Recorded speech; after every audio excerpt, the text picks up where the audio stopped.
دلوقتي هنعمل وصفة الفراخ المشوية مشوية على البوتاجاز. هي وصفة من اختراع والدتي أو من ابتكارات والدتي. هنبتدي بالمكونات دلوقتي. بحط توم باودر، بصل باودر، بهارات فراخ، وكمان بحط شوية فلفل أسود.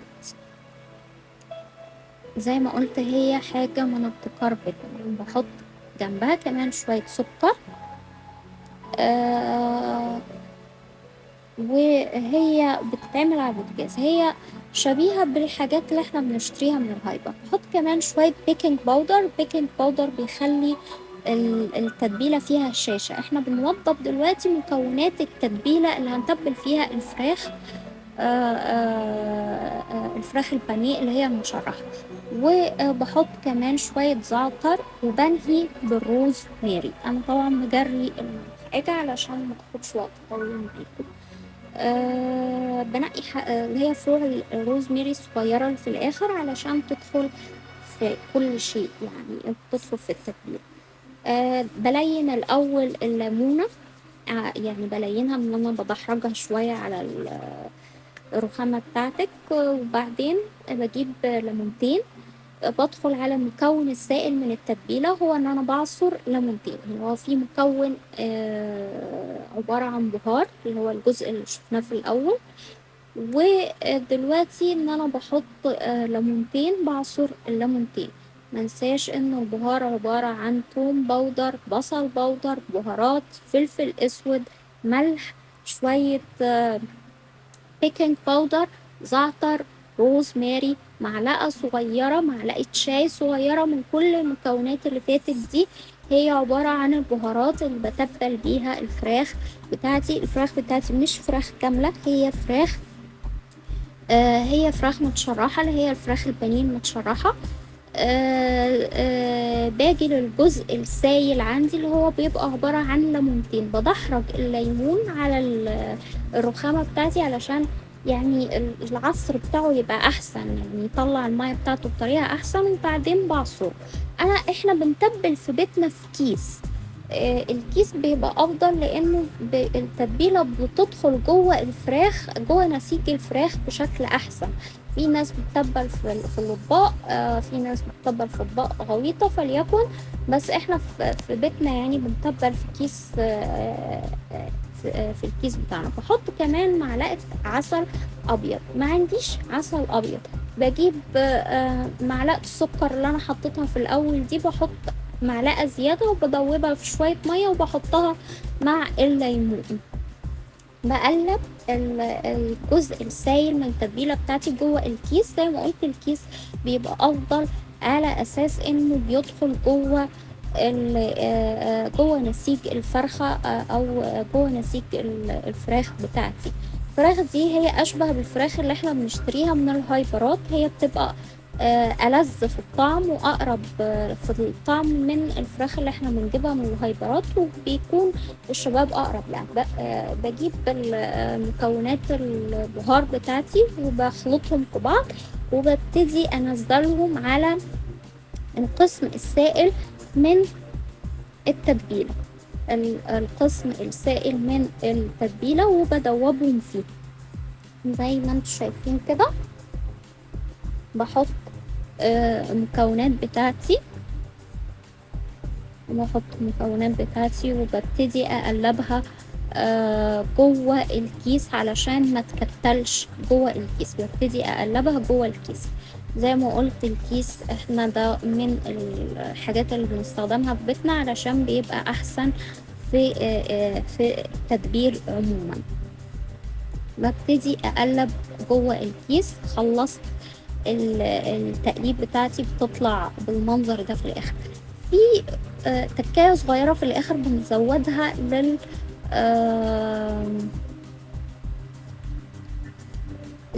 للتتبيلة بتاعتنا. هو انا بجيب طاسة على النار، بحط فيها شوية زيت، وبقلب فيها قطعة مرقة دجاج. بسيح فيها قطعة مرقة الدجاج على النار.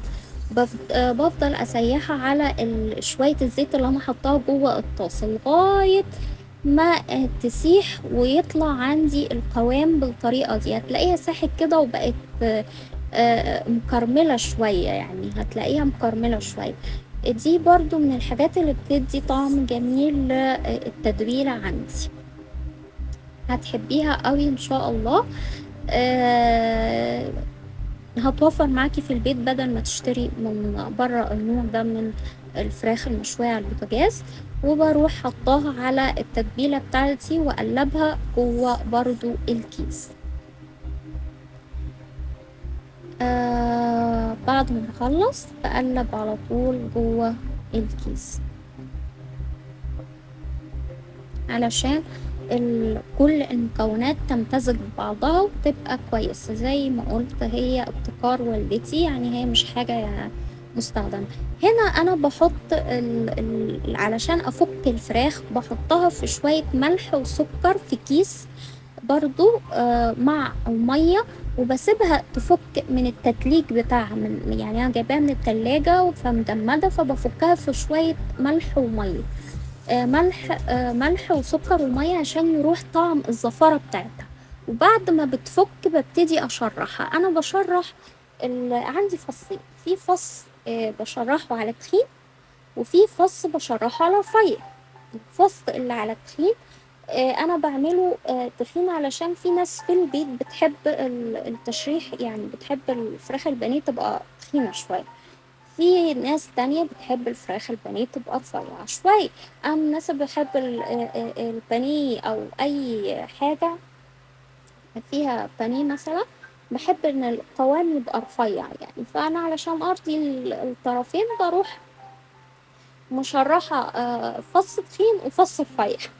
وعلى فكرة ده بيطلع معاكي كمية كمان أحسن، يعني انت بترضي البيت برضو، وبيطلع كمان كمية كويسة يعني، حتى لو البيت كله بيحب التخين.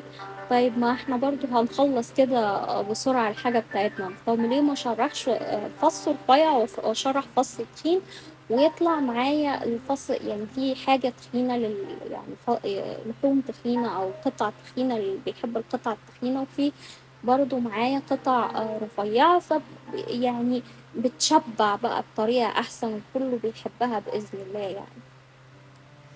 فأنا ببتدي أشرحهم كده. شرحت الفص الأولاني شرحته على تخين، بجيب الفص التاني.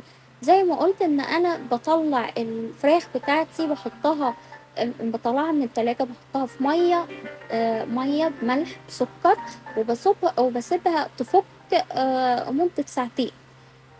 ليه بحط في ميه بملح بسكر؟ بحط ميه بملح بسكر علشان الزفاره، لو في ريحه زفاره في الفراخ تروح. ممكن انتي تاخدي الفراخ البانيه من غير ما يعني تسيبيها تفك عادي جدا جدا من غير ما تحطيها في ميه بملح بسكر، برضو بتشتغل اوكي. يعني في الحالتين شغال، ما تقفيش عند مكان، يعني عند حاجه معينه.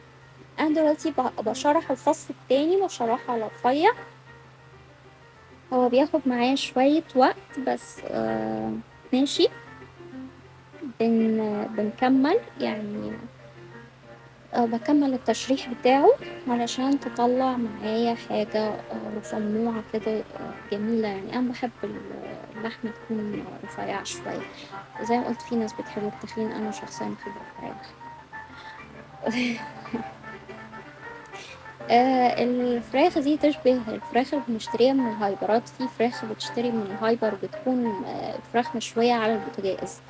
فهي فيها شبه، هي مش نفس الطعم بس هي فيها شبه.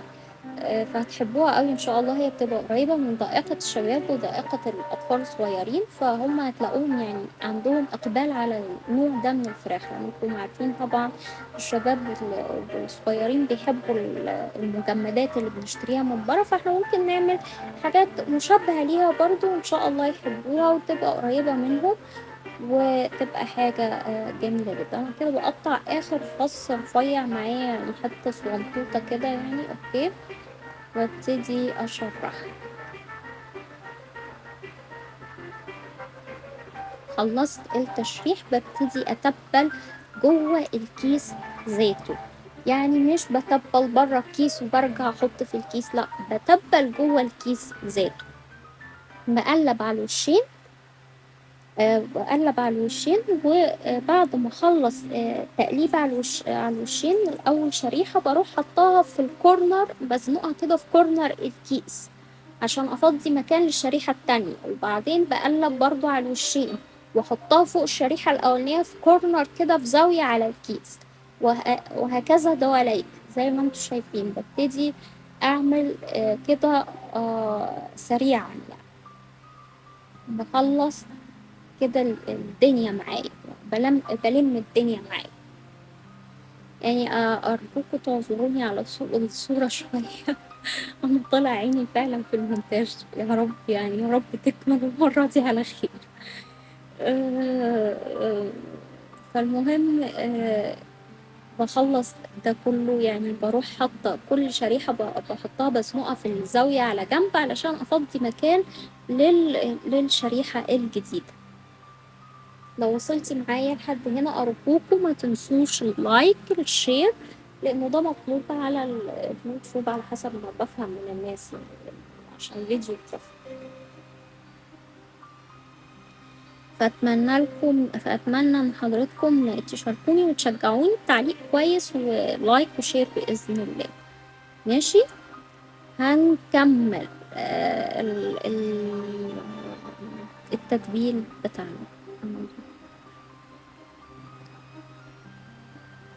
المهم بعد تقريبا ما بخلص التتبيلة بتاعتي جوه الكيس ذاته، طيب بعمل ايه؟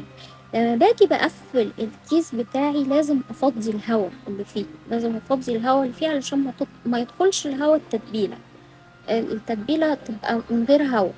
افضيه بقى بايديا، وانا ممكن يعني اشفط الهواء من فوق يعني، واروح مقفلة الكيس علشان التتبيلة تدخل جوه المزيج.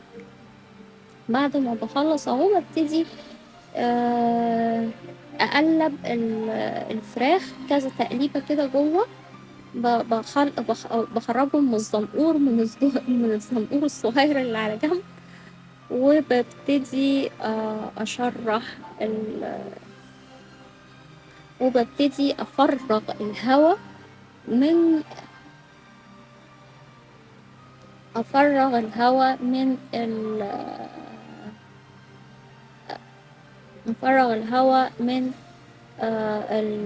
يا ربي، نفرغ الهواء من الكيس. قبل ما طبعا بوديها التلاجة، بقعدها حوالي من 2 ل5 ساعات تتبل. حطها في التلاجة 2 5 ساعات تتبل، وبعدين بطلعها. بكون مجهزة طاسة على النار وحاطة فيها حتة زبدة حلوة كده يعني، وبدهن بيها الطاسة زي ما انتوا شايفين كده. بعد ما اكون حطاها في التلاجة من مدة 2 ل5 ساعات، ممكن تعمليها قبلها بيوم، ده بيبقى احسن. التتبيلة بتبقى احلى بكتير في الطعم لو اتعملت واتسابت الليل بطوله جوه التلاجة زي ما بيقولوا كده، فبيبقى احلى بكتير. لكن لو انتي عاملاها على نفس اليوم فاوكي.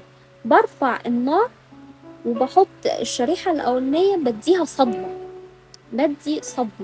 لأول شرايح أنا بحطها على الطاسة على البوتاجاز، بدي صدمة، برفع النار وبدي صدمة على الوجه الأولاني للفراخ بتاعتي زي ما انتوا شايفين. بس ده ما بيسويش الفراخ، ده بيديها صدمة سوا بسيط من فوق يعني.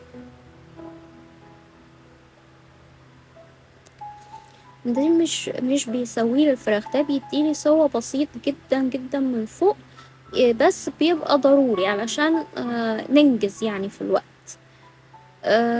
بروح قلبة على الوش التاني ياخد الصدمة معايا برضو، بقلب على الوش التاني وياخد على الصدمة معايا. التكنيك ده أنا بستخدمه في السوا، سوا يعني الفراخ عموما على البوتاجاز. ببتدي أحط الوش التاني بديله صدمة برضه، بسيبه لمدة دقيقتين والوش التاني ياخد الصدمة بتاعته لغاية ما تحس انه بدأ ينضج شوية. وبعد ما بينضج بروح موطية النار مرة تانية، بوطي النار بهديها على نار متوسطة، الأقل من متوسطة شوية، وبعدين بغطي الفراخ علشان تستوي من تحت، عشان تستوي قصدي من القلب. لان لو اكتفيت بالصدمة مش هتسوي لي حاجة، هي يا دوبك عطت لي وش من فوق ووش من تحت. لكن علشان توصل لقلب الفراخ بوطي النار تاني واوصلها لنار متوسطة او هادية، وبروح مغطية الفراخ واسيبها مدة 5 دقايق تستوي من القلب، من قلب الفراخ نفسها. وبفضل مستنية لغاية ما تستوي. طب شكل الفرخة لما بتنتهي بيبقى منظرها عامل ازاي؟